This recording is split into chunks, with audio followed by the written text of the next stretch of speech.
Ranking lectures. അപ്പൊ നമ്മൾ ഇന്നിവിടെ ഡിസ്കസ് ചെയ്യാൻ പോകുന്നത് ടാർഗറ്റ് ഗേറ്റ് 2026 ആണ്. അപ്പോൾ നമ്മുടെ കമ്പ്യൂട്ടർ എഞ്ചിനീയറിംഗിന്റെ പ്രോഗ്രാമിംഗ് ആൻഡ് ഡാറ്റ സ്ട്രക്ചർ എന്ന സെക്ഷൻ 4 ആണ് നമ്മളിവിടെ ഡിസ്കസ് ചെയ്യാൻ പോകുന്നത്. അപ്പൊ നിങ്ങളുടെ ഗേറ്റ് എക്സാം ഏകദേശം അടുത്ത് വന്നിട്ടുണ്ട്. അപ്പൊ എല്ലാവരും ടെൻഷൻ അടിച്ച് എങ്ങനെ പഠിക്കും, എന്ത് പഠിക്കും എന്നുള്ളൊക്കെ കൺഫ്യൂഷനിലൊക്കെ ഇരിക്കും. അപ്പൊ ഇത് ജസ്റ്റ് ഒരു എന്താ റിഫ്രഷ്മെന്റ് പോലെയാണ് നമ്മൾ പ്ലാൻ ചെയ്തിരിക്കുന്നത്. അപ്പം ഈ ഒരു സെക്ഷനിൽ അത്യാവശ്യം ക്വസ്റ്റ്യൻസും കാര്യങ്ങളും എങ്ങനെയൊക്കെയാണ് വരുന്നതെന്നും എങ്ങനെയൊക്കെയാണ് അതിന് ആൻസർ ചെയ്യേണ്ടതെന്നൊക്കെ ഉള്ള കുഞ്ഞു ടിപ്സ് ഒക്കെയാണ് ഇതിലൂടെ നമ്മൾ പറയാൻ പോകുന്നത്. അപ്പൊ ഈ ഗേറ്റ് എക്സാമിന് പൊതുവെ എന്താണ് MCQ ക്വസ്റ്റ്യൻസ് ഒക്കെ ഉണ്ട്. അതായത് നിങ്ങൾക്ക് 1 or 2 മാർക്സിനാണ് ഇവിടെ ക്വസ്റ്റ്യൻസ് വരുന്നത്. അതിൽ നെഗറ്റീവ് മാർക്സ് വരുന്നതുണ്ട്, നെഗറ്റീവ് മാർക്സ് വരാത്തതുണ്ട്. അപ്പൊ നമ്മുടെ ഈ ഒരു സെക്ഷനിൽ മൾട്ടിപ്പിൾ ചോയ്സ് ക്വസ്റ്റ്യനിലാണ് നമ്മുടെ ഈ നെഗറ്റീവ് മാർക്സ് വരുന്നത്. അപ്പൊ മൾട്ടിപ്പിൾ സെലക്ഷൻ ക്വസ്റ്റ്യൻസിലും അതുപോലെ ന്യൂമറിക്കൽ ടൈപ്പ് ക്വസ്റ്റ്യൻസിലും എന്ത് വരുന്നില്ല, നെഗറ്റീവ്സ് വരുന്നില്ല. അപ്പൊ അറൌണ്ട് നമ്മുടെ ഈ ഒരു സെക്ഷനിന്, നമ്മുടെ കമ്പ്യൂട്ടർ സെക്ഷനിന് ഏകദേശം 72 മാർക്സിനാണ് ക്വസ്റ്റ്യൻസ് വരുന്നത്. അതിൽ തന്നെ നമ്മുടെ ഈ ഒരു പ്രോഗ്രാമിംഗ് ആൻഡ് ഡാറ്റ സ്ട്രക്ചറിന്റെ സെക്ഷനിന് അറൌണ്ട് ഒരു 18 മാർക്കിന് നിങ്ങൾക്ക് ക്വസ്റ്റ്യൻസ് മീൻസ് വരാൻ ചാൻസ് ഉണ്ട്. അപ്പം ആ ഒരു സെക്ഷൻ അത്യാവശ്യം നല്ല രീതിക്ക് പഠിച്ചു കഴിഞ്ഞാൽ ആ ട്രിക്കി ആയിട്ടുള്ള കാര്യങ്ങളൊക്കെ ഒന്ന് നോക്കി ഒന്ന് റിഫ്രഷ് ചെയ്ത് കഴിഞ്ഞാൽ നല്ല ഈസി ആയിട്ട് നിങ്ങൾക്ക് സ്കോർ ചെയ്യാൻ പറ്റിയ ഒരു സബ്ജക്റ്റ് ആണ് എന്നാ പ്രോഗ്രാമിംഗ് ആൻഡ് ഡാറ്റ സ്ട്രക്ചർ എന്ന് പറയുന്നത്. അപ്പൊ നമുക്ക് ഈ സെക്ഷനിലേക്ക് സ്റ്റാർട്ട് ചെയ്താലോ. അപ്പൊ നമ്മുടെ ഫസ്റ്റ് ക്വസ്റ്റ്യൻ ആണ് കൺസിഡർ ദ ഫോളോയിങ് സ്റ്റേറ്റ്മെന്റ്. അപ്പൊ നമ്മളോട് എന്താ പറഞ്ഞത്, ഈ ഫോളോയിങ് സ്റ്റേറ്റ്മെന്റ്സ് ജസ്റ്റ് ഫസ്റ്റ് ഒന്ന് വായിച്ചു നോക്കുക. ഇതൊരു അറൌണ്ട് 1 മാർക്കിന്റെ ക്വസ്റ്റ്യൻ ആണ്, ഓർത്തിരിക്കുക. ഇത് അറൌണ്ട് ഒരു 1 മാർക്സിനാണ് ചോദിച്ചിട്ടുണ്ടാവുക. അപ്പം ഇത്രയും വലിയ ക്വസ്റ്റ്യൻസ് കാണുമ്പോൾ നിങ്ങൾ അതിന് ഒരുപാട് ടൈം സ്പെൻഡ് ചെയ്യും, പോവും എന്നൊക്കെ വിചാരിച്ചിട്ട് നിങ്ങൾ ചിലപ്പോൾ പോവും. ചിലപ്പോൾ ഇത് സിമ്പിൾ ഡയറക്റ്റ് ആയിട്ട് ചോദിച്ചിട്ടുള്ള ക്വസ്റ്റ്യൻസ് ആയിരിക്കും. ഇതിന് ഡയറക്റ്റും വരും, ഇൻഡയറക്റ്റും വരും. അപ്പോൾ നിങ്ങൾക്ക് എന്ത് ചെയ്യും, കൺഫ്യൂഷൻസ് വരും തന്ന ക്വസ്റ്റ്യൻസ് തമ്മിൽ. അപ്പൊ നിങ്ങൾ എന്ത് ചെയ്യുക, ഫസ്റ്റ് ക്വസ്റ്റ്യൻസ് നന്നായിട്ട് വായിച്ചു നോക്കുക. അപ്പൊ നമ്മുടെ തന്നിട്ടുള്ള ഇത് എന്തൊക്കെയാന്ന് നോക്കാം. First in first out types of computation are efficiently supported by stack. അപ്പൊ നിങ്ങൾ നോക്കുക ഈ സ്റ്റേറ്റ്മെന്റ് കറക്റ്റ് ആണോ റോങ് ആണോ എന്ന്. അപ്പം സ്റ്റാക്ക് എന്താണ്, ലാസ്റ്റ് ഇൻ ഫസ്റ്റ് ഔട്ട് ആണ്, നോട്ട് ദ പോയിന്റ്. സ്റ്റാക്ക് എന്താണെടാ, ലാസ്റ്റ് ഇൻ ഫസ്റ്റ് ഔട്ട് ആണ്. അപ്പം ഈ ഒരു സ്റ്റേറ്റ്മെന്റ് റോങ് അല്ലേ. അപ്പം ഫസ്റ്റ് സ്റ്റേറ്റ്മെന്റ് എന്താണ്, റോങ് ആണ്. ഓക്കെ, ഇനി 2, implementing list on linked list is more efficient than implementing list on an array for at most all the basic list operations. ഈ സ്റ്റേറ്റ്മെന്റ് എന്താണെടാ, കറക്റ്റ് സ്റ്റേറ്റ്മെന്റ് ആണ്. അപ്പോൾ ഇതെന്താണ്, നമ്മുടെ കറക്റ്റ് സ്റ്റേറ്റ്മെന്റ് ആണ്. ഇത് നമ്മുടെ റോങ് സ്റ്റേറ്റ്മെന്റ് ആണ്. ഓക്കെ, അപ്പൊ അത് ഓർമ്മിച്ച് വെക്കുക. ഇനി അടുത്തത്, implementing queue on a circular array is more efficient than implementing queue on a linear array with 2 indicates. അപ്പൊ ഈ ഒരു സ്റ്റേറ്റ്മെന്റ് എന്താണെടാ, കറക്റ്റ് ആയിട്ടുള്ള ഒരു സ്റ്റേറ്റ്മെന്റ് ആണ്. ദെൻ അഗെയിൻ അടുത്തത് നോക്കാം. Last in first out type of computation are efficiency supported by a queue. Queue എന്താണെടാ, queue എന്ന് പറഞ്ഞു കഴിഞ്ഞാല് ഈ ഒരു സ്റ്റേറ്റ്മെന്റ് എന്താണെടാ, റോങ് ആയിട്ടുള്ള സ്റ്റേറ്റ്മെന്റ് ആണ്. ഓക്കെ, അതായത് നമ്മുടെ ഫസ്റ്റും അതേപോലെ നമ്മുടെ 4 സ്റ്റേറ്റ്മെന്റും എന്താണെടാ, റോങ് ആണ്. അപ്പൊ നിങ്ങൾ വായിച്ച ആ ഒരു ക്വസ്റ്റ്യൻ വെച്ചിട്ട് നിങ്ങൾക്ക് റൈറ്റ് ചെയ്താ റോങ് ചെയ്താന്ന് കിട്ടി. അപ്പൊ നമുക്ക് അതിന്റെ ചോയ്സ് നോക്കാം. ചോയ്സ് നമുക്ക് അറിയാം. ഇപ്പൊ നമ്മുടെ സെക്ഷനിൽ നമ്പർ 2 ആൻഡ് നമ്പർ 3 സെക്ഷൻ എന്താണിടാ, നമ്മുടെ ട്രൂ ആണ്. ബാക്കിയുള്ള 3 സെക്ഷൻസും എന്താണിടാ, റോങ് ആണ്. അപ്പൊ അവിടെ തന്നെ നിങ്ങൾക്ക് ആൻസർ കിട്ടിയില്ലേ. അപ്പൊ നിങ്ങൾക്ക് എന്ത് ചെയ്യും, ഇങ്ങനെയുള്ള ചോയ്സ് ക്വസ്റ്റ്യൻസ് വരുമ്പോൾ നിങ്ങൾക്ക് ഇത് തിരിഞ്ഞു പോകാൻ ചാൻസ് ഉണ്ട്. അതായത് ഇപ്പൊ സ്റ്റാക്ക് ആണെന്നുണ്ടെങ്കിൽ stack last in first out method ആണ്. അപ്പൊ നിങ്ങൾ എന്ത് ചെയ്യും, അതിന് ഫസ്റ്റ് ഇൻ ഫസ്റ്റ് ഔട്ട് അല്ലേ എന്നുള്ള രീതിക്ക് കൺഫ്യൂഷൻസ് വരും. അതേപോലെ ഇവിടെ ക്യൂവിന്റെ സെക്ഷനിൽ queue first in first out ആയിരിക്കും. അവിടെ ക്വസ്റ്റ്യനിൽ തന്നിട്ട് ലാസ്റ്റ് ഇൻ ഫസ്റ്റ് ഔട്ട്. അപ്പൊ നിങ്ങൾക്ക് അത് അങ്ങോട്ടും ഇങ്ങോട്ടും മാറിപ്പോയി കഴിഞ്ഞാൽ നിങ്ങൾക്ക് എന്ത് ചെയ്യും, ആൻസർ മാറിപ്പോകാനുള്ള ചാൻസസ് കൂടുതലാണ്. അതായത് നിങ്ങൾക്ക് ഈ ഓപ്ഷൻസ് അങ്ങോട്ടും ഇങ്ങോട്ടും മാറിപ്പോകാനൊക്കെ ചാൻസ് ഉണ്ട്. അതിപ്പോ നമ്മുടെ ഓപ്ഷൻസ് 4 and 2 ആക്കി എടുത്തു പോകാനൊക്കെ ചാൻസ് എന്താണ്, കൂടുതലാണ്. അപ്പോൾ നിങ്ങളുടെ ബാക്കിയുള്ള ആൻസേഴ്സിലേക്ക് ആയിരിക്കും ചിലപ്പോൾ നിങ്ങൾക്ക് അതാണ് ശരിയെന്ന് വിചാരിച്ച് അതിലേക്ക് പോകും. അതുകൊണ്ടാണ് നിങ്ങളുടെ ആ ഒരു സെക്ഷൻസ് എന്താണെന്നുള്ളത് നോക്കിയിട്ട് ആൻസർ ചെയ്യുക. അപ്പം നമുക്ക് ഇവിടെ എന്താണ് ഇടാം, നമ്മുടെ റൈറ്റ് ആൻസർ എന്ന് പറയുന്നത് എ ആണല്ലേ. A എന്ന് പറഞ്ഞു കഴിഞ്ഞാല്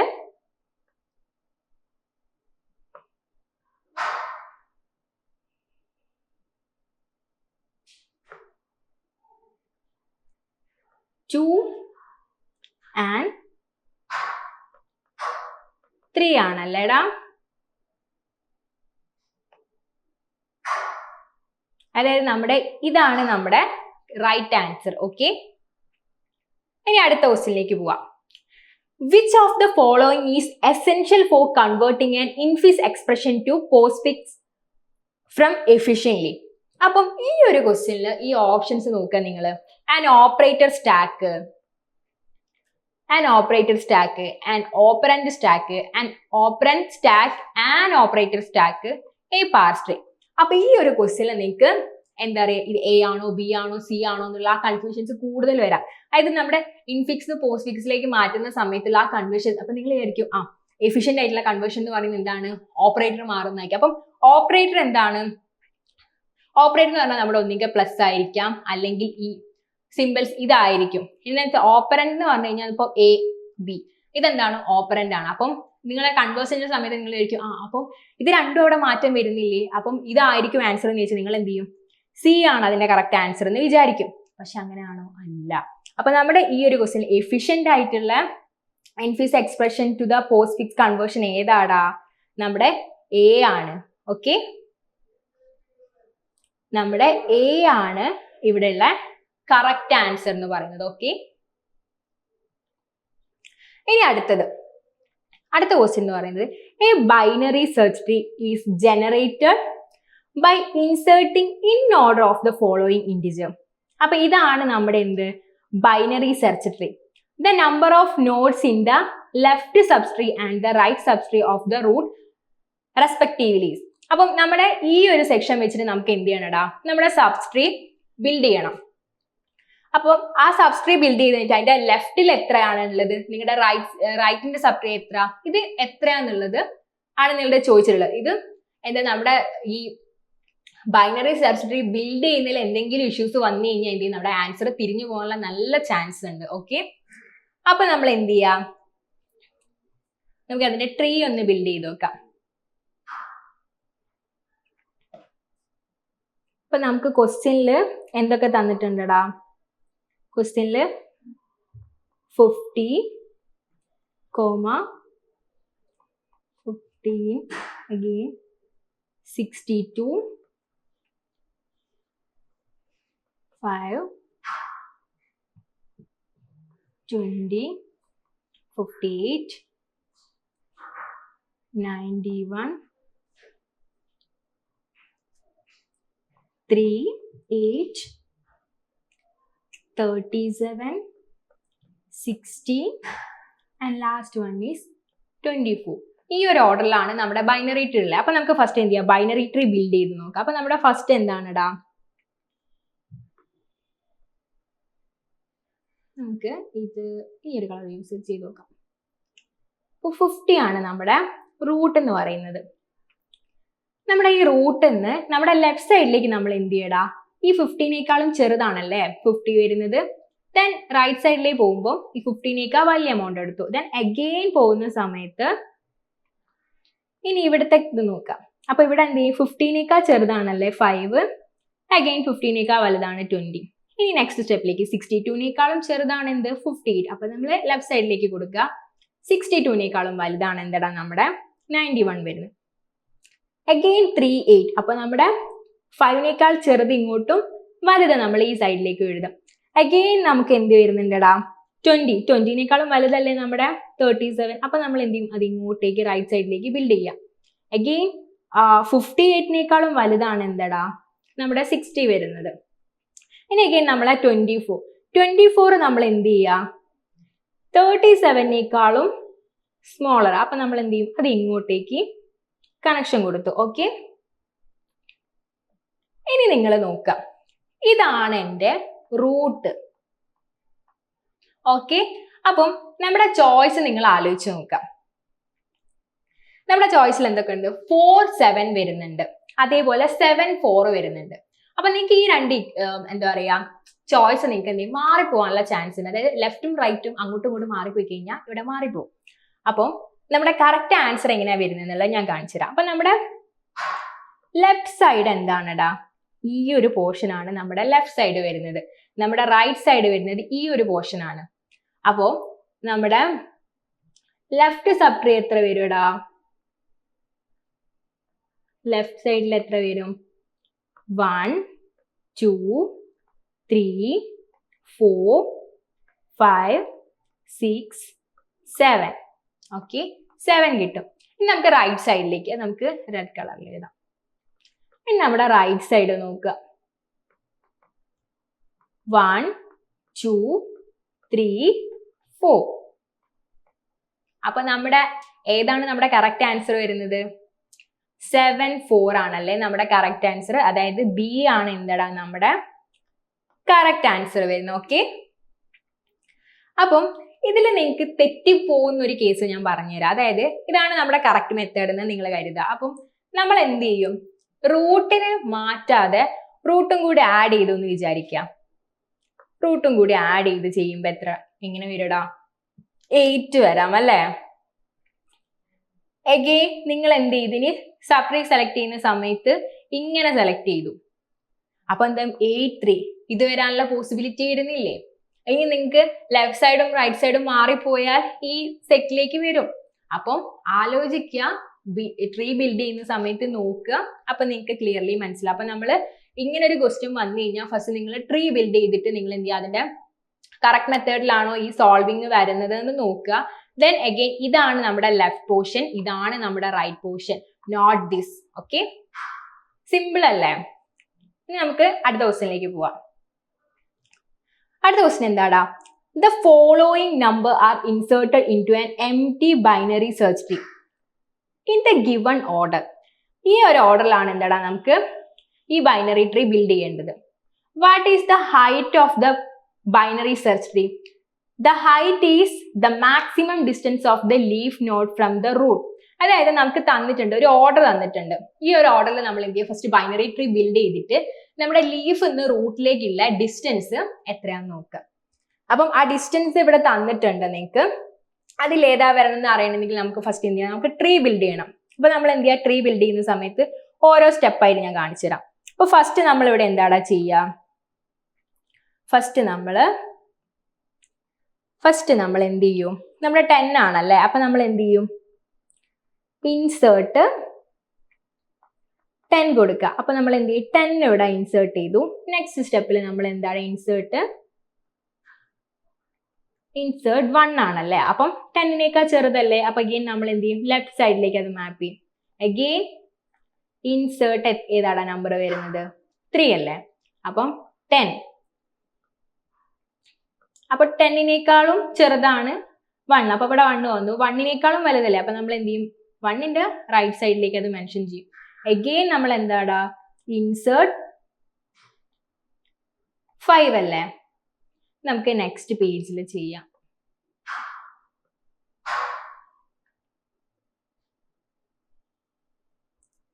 ഇവിടെ നമ്മൾ ഇൻസേർട്ട് എത്രയാടാ വരുന്നത്? 5 അല്ലേ? ഇപ്പൊ 5 വരുന്ന സമയത്ത് 10 നമ്മളിവിടെ ഓൾറെഡി എഴുതി. 1 ഇവിടെ വരുന്നു. അഗെയിൻ 3 ഇവിടെ വരുന്നു.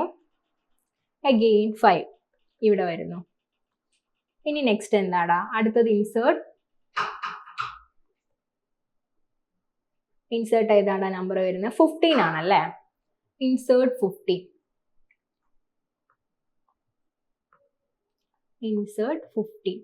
അപ്പം 10നേക്കാൾ ഇത് ഓൾറെഡി നമ്മൾ ബിൽഡ് ചെയ്ത ട്രീ നമ്മൾ ഇങ്ങോട്ട് എടുത്ത് എഴുതുന്നു. ദെൻ 5. അഗെയിൻ ഇവിടെ എന്ത് വരടാ? 10നേക്കാളും വലുതാണ് എന്ത്? 15. ഇനി നെക്സ്റ്റ് നമ്മൾ എന്ത് ചെയ്യുന്നടാ? 12 ഇൻസേർട്ട് ചെയ്യുക. അടുത്ത സ്റ്റെപ്പിൽ ഇൻസേർട്ട് 12 വരുന്ന സമയത്ത് എന്ത് ചെയ്യടാ? 15നേക്കാളും ചെറുതാണ്. അപ്പൊ നമ്മൾ ഈ ഒരു സ്റ്റെപ്പിലേക്ക് എഴുതും. അഗെയിൻ 16. അപ്പൊ ഇൻസേർട്ട് 16 15നേക്കാളും വലുതാണ്. അപ്പൊ ഇതാണ് നമ്മുടെ ട്രീ. അപ്പൊ നമ്മുടെ ഫൈനൽ ട്രീ നമ്മളിവിടെ ബിൽഡ് ചെയ്ത് കഴിഞ്ഞു. അപ്പൊ അതിന്റെ ഡിസ്റ്റൻസ് ലീഫ് നോഡിന് മുകളിലേക്കുള്ള ഡിസ്റ്റൻസ് ആണ്. അപ്പം ലീഫ് നോഡിലേക്ക് മുകളിലേക്ക് നിറയുന്നത് നമ്മൾ നോക്കാം. 1 2 3 വരാനുള്ള പോസിബിലിറ്റീസ് ഉണ്ട്. ഓക്കെ, അഗെയിൻ ഇവിടുന്ന് ഇങ്ങോട്ട് നോക്കാം, 2 വരാനുള്ള പോസിബിലിറ്റി ഉണ്ട്. അപ്പം ഈ രണ്ട് ഇത് അങ്ങോട്ടും ഇങ്ങോട്ടും മാറിപ്പോകാനുള്ള ചാൻസ് ഉണ്ട്. അപ്പൊ നമ്മൾ എന്ത് ചെയ്യാം, ഏറ്റവും ലീഫിൽ എന്ത് ചെയ്യാം, നമ്മുടെ പോസിബിലിറ്റി വരുന്നത് എന്ന് പറഞ്ഞു കഴിഞ്ഞാൽ ഏറ്റവും താഴെ വരുന്നത് നമ്മുടെ 5 ആണ്. അപ്പൊ 5 എന്ന് മുകളിലേക്കുള്ള ലീഫ് നോഡിന്റെ ഡിസ്റ്റൻസ് എടുക്കുക. അപ്പൊ നമുക്ക് എത്ര കിട്ടുടാ, 3. അതായത് 1 2 അഗെയിൻ 3. അപ്പൊ നമ്മുടെ ആൻസർ എന്താണെടാ, ബി ആണല്ലേ. 3 ആണ് നമ്മുടെ ആൻസർ വരുന്നത്. ഓക്കെ, അപ്പൊ നമ്മുടെ കറക്റ്റ് ആൻസർ എന്താണെടാ, ബി ആണ് എന്ത് നമ്മുടെ കറക്റ്റ് ആൻസർ. ഓക്കെ, ഇനി അടുത്ത question. A binary search tree contains the number of 1 2 3 4 5 6 7 8. When the tree is traversed in pre-order and the values in each node printed out, the sequence of the values obtained is 5 3 1 2 4 6 7 8 7. If tree is traversed in post order, the sequence obtained would be, അതായത് നിങ്ങൾക്ക് ഈ ഒരു order ആണ് നമ്മുടെ binary search tree നമ്മൾ build ചെയ്യണം. അവിടെ നിന്ന് എന്ത് ചെയ്യണം, നമ്മുടെ എന്ത് ചെയ്യുന്നത്, ട്രാവേഴ്സ് എന്ത് പോസ്റ്റ് ഓർഡറിൽ നമ്മുടെ ഈ ട്രീനെ ട്രാവേഴ്സ് ചെയ്ത് കഴിഞ്ഞാൽ ഈ കാണുന്ന ഓപ്ഷൻസിൽ ഏതോ ആണ് എന്ത് നമ്മുടെ ആൻസർ. അപ്പൊ നമ്മൾ എന്ത് ചെയ്യാം, ഫസ്റ്റ് നമുക്ക് ട്രീ ബിൽഡ് ചെയ്യാം. അപ്പൊ ട്രീ ബിൽഡ് ചെയ്യുമ്പോൾ ക്വസ്റ്റ്യനിൽ തന്ന പോയിന്റ്സ് ഫസ്റ്റ് നമുക്ക് ട്രീ ബിൽഡ് ചെയ്യാൻ വേണ്ടി 5 3 1 5 3 1 2 again 4 6 8 7. ഇതാണ് നമുക്ക് ട്രീ ബിൽഡ് ചെയ്യാൻ ആവശ്യമുള്ള കാര്യങ്ങൾ. അപ്പൊ നമ്മൾ എന്ത് ചെയ്യുക, ട്രീ ഫസ്റ്റ് ബിൽഡ് ചെയ്യാം. 5 3 1 2 again 4 6 8 7. ഇതാണ് എന്ത് എൻ്റെ ബൈനറി സെർച്ച് ട്രീ. അപ്പൊ അതിന്റെ പ്രീ ഓർഡർ നമുക്ക് നോക്കാം. അപ്പൊ അതെങ്ങനെ വരുടാ, നമ്മൾ എന്ത് ചെയ്യും, ഫസ്റ്റ് നമ്മൾ ഇവിടെ ഇങ്ങോട്ട് നോക്കും, ദെൻ അഗെയിൻ ഇങ്ങോട്ട്. അപ്പൊ നമ്മൾ എന്ത് ചെയ്യും, ഇവിടെ സ്റ്റെക്കായി നിന്ന് അഗെയിൻ ഇവിടെ നമ്മൾ പിന്നെയും നോക്കും, ദെൻ ഇവിടേക്ക് പോകും, അവിടെയും സ്റ്റെക്കായി, ദെൻ എന്ത് ചെയ്യും, നമ്മൾ താഴത്തുനിന്ന് പിന്നെയും ഈ ഓർഡർ പോകും. Okay, clear? അപ്പൊ നമുക്ക് എങ്ങനെ വരുടാ നമ്മുടെ ഓർഡർ, 2 ന്ന് 1ലേക്കാണല്ലേ നമ്മുടെ ഫസ്റ്റ് പോവാ. അപ്പം 2 കോമ, പിന്നെ നമുക്ക് എന്താണ് ഇടാ വരുന്നത്, 2 ന്ന് നമ്മൾ 1ലേക്ക് പോകും. അപ്പം 1 അഗെയിൻ 1 ന്ന് എന്ത് ചെയ്യും, 3ലേക്ക് പോകും. പോവോ? നോ. ഇവിടെ എന്ത് ചെയ്യും, സ്റ്റെക്ക് ആവും. അപ്പൊ എന്ത് ചെയ്യും, നമ്മൾ അടുത്തത് ഇവിടുന്ന് ഇതും കൂടി ചേർന്നിട്ട് അങ്ങോട്ട് പോവാം. അപ്പൊ നമ്മൾ എന്ത് ചെയ്യും, ഇവിടെ 4 അഗെയിൻ നമ്മൾ എന്ത് ചെയ്യും, 4 കഴിഞ്ഞ് അടുത്തത് നമ്മൾ 3ലേക്ക് പോകും. ഇവിടെ ഇനി സ്റ്റെക്കായി അവിടെ നിൽക്കും. അടുത്ത പോയിന്റ് എന്താണ് ഇടാ, 3 വരും. അഗെയിൻ ഇനി നമ്മൾ എന്ത് ചെയ്യും, ഇത്രയും സ്റ്റെപ്പ് കഴിഞ്ഞാൽ നമുക്ക് എന്ത് ചെയ്യും, റൂട്ടിലേക്ക് എത്തണമെങ്കിൽ ദെൻ അഗെയിൻ ഈ ഒരു സ്റ്റെപ്പ് പോകണം. അപ്പൊ ആ സ്റ്റെപ്പ് എങ്ങനെ വരും ഇടാ, 7 8 6 5. അപ്പം ഈ ഒരു ഓപ്ഷൻ നമ്മുടെ ക്വസ്റ്റ്യനിൽ എത്രാമത്തതാണ് ഇടാ, ഡി ആണല്ലേ നമ്മുടെ ആൻസർ വരുന്നത്. ഡി ആണ് നമ്മുടെ ആൻസർ. ഓക്കെ, അപ്പൊ നമുക്ക് ഈ ഒരു സെക്ഷൻ എന്താണ്, ഈ ട്രീ ബിൽഡ് ചെയ്യുന്നത് ഒന്ന് അങ്ങോട്ടോ ഇങ്ങോട്ടോ മാറിക്കഴിഞ്ഞാൽ എന്ത് ചെയ്യും, നമ്മുടെ ആൻസേഴ്സിലും ഡിഫറൻസ് വരാം. അപ്പൊ എന്ത് ചെയ്യാം, നിങ്ങൾ ഈ ട്രീ ബിൽഡ് ചെയ്യുന്ന സമയത്ത് അതിന്റെ ട്രീ ബിൽഡിങ് എങ്ങനെയാണെന്നും അതിന്റെ സ്ട്രക്ചർ എന്തൊക്കെ മാറ്റങ്ങൾ വരുന്നുണ്ടെന്നുള്ളത് ഒന്ന് ഓർമ്മിച്ചേക്കാം. അതായത് കുറച്ചും കൂടി ക്വസ്റ്റ്യൻസ് അല്ലെങ്കിൽ പ്രോബ്ലംസ് ചെയ്ത് ആ ഒരു ഓർഡർ നിങ്ങൾക്ക് റെഡിയാവും. അപ്പം ഇത്രയും ഒരു സെക്ഷനിൽ നിങ്ങൾക്ക് ക്ലിയർ ആയിട്ടുണ്ടാവും എന്ന് വിശ്വസിക്കുന്നു. കാരണം നമ്മുടെ എന്താ പറയാ, ആ ഒരു കൺസെപ്റ്റിലെ കുഞ്ഞു സെക്ഷൻസ്, അതായത് നിങ്ങൾക്ക് സിമ്പിൾ ആണെന്ന് നിങ്ങൾ വിചാരിക്കും, ചിലപ്പോൾ നിങ്ങളുടെ ആൻസർ തെറ്റിപ്പോകും. അങ്ങനെയുള്ള കുറച്ച് പ്രോബ്ലംസ് വെച്ചിട്ടാണ് നമ്മൾ ഈ ഒരു സെക്ഷൻ ഇവിടെ ചെയ്തിട്ടുള്ളത്. ഒരു 5 ക്വസ്റ്റ്യൻസിന്റെ അടുത്ത് നമ്മൾ ചെയ്തിട്ടുണ്ട്. അപ്പൊ ഇതുപോലുള്ള ക്വസ്റ്റ്യൻസ് ഒന്ന് വർക്ക് ചെയ്ത് നോക്കുക. അപ്പൊ വർക്ക് ചെയ്യുന്നതിനനുസരിച്ചാണ് നിങ്ങൾക്ക് നിങ്ങളുടെ ആൻസർ ശരിയാണോ തെറ്റാണോ എന്ന് മനസ്സിലാക്കാൻ പറ്റും. ചുമ്മാ എക്സാംസിന് കുറെ തിയറി സെക്ഷൻസും അല്ലെങ്കിൽ പ്രോബ്ലം സെക്ഷനും മാത്രം ചെയ്ത് പഠിച്ചിട്ട് കാര്യമില്ല. അത് അതിന്റെ എന്താ പറയുക, ഇതുപോലെ മൾട്ടിപ്പിൾ ചോയ്സ് ക്വസ്റ്റ്യൻസ് ഒക്കെ വെച്ച് നോക്കിയിട്ട് നിങ്ങളുടെ ആൻസർ അങ്ങോട്ടും ഇങ്ങോട്ടും മാറിപ്പോകും. ചിലപ്പോൾ നമ്മൾ ചെയ്തു വരുന്ന സമയത്ത് മറ്റൊരു ആൻസർ ആയിരിക്കാം ഇതിന്റെ ആൻസർ. അപ്പം അതെല്ലാം ഒന്ന് കാൽക്കുലേറ്റ് ചെയ്ത് ഓർമ്മിച്ച് ആലോചിച്ച് നിങ്ങൾ എന്ത് ചെയ്യാം, ആൻസർ ചെയ്യാൻ നോക്കുക. അപ്പോൾ ഇനി വരുന്ന ഗേറ്റ് എക്സാമിന് എല്ലാവരും നന്നായിട്ട് പ്രിപ്പയർ ചെയ്യുക. അപ്പോൾ ഓൾ ദി ബെസ്റ്റ്. അപ്പം ഇത്രയേ ഉള്ളൂ നമ്മുടെ ക്ലാസ്. അപ്പം ഈ വീഡിയോ എല്ലാവർക്കും ഇഷ്ടപ്പെട്ട് കഴിഞ്ഞിട്ടുണ്ടെങ്കിൽ ഫ്രണ്ട്സിനും ഫാമിലിക്കും ഒക്കെ ഒന്ന് ഷെയർ ചെയ്ത് കൊടുക്കുക. അപ്പൊ നിങ്ങളെ ഗേറ്റ് പ്രിപ്പയർ ചെയ്യുന്ന കുട്ടികൾക്കും ഇനി ഗേറ്റ് എക്സാം പോകുന്ന ആൾക്കാർക്കും വളരെ യൂസ്ഫുൾ ആയിരിക്കും. അപ്പൊ ഇത്രയേ ഉള്ളൂ ഇന്നത്തെ ക്ലാസ്. Thank you. ബൈ.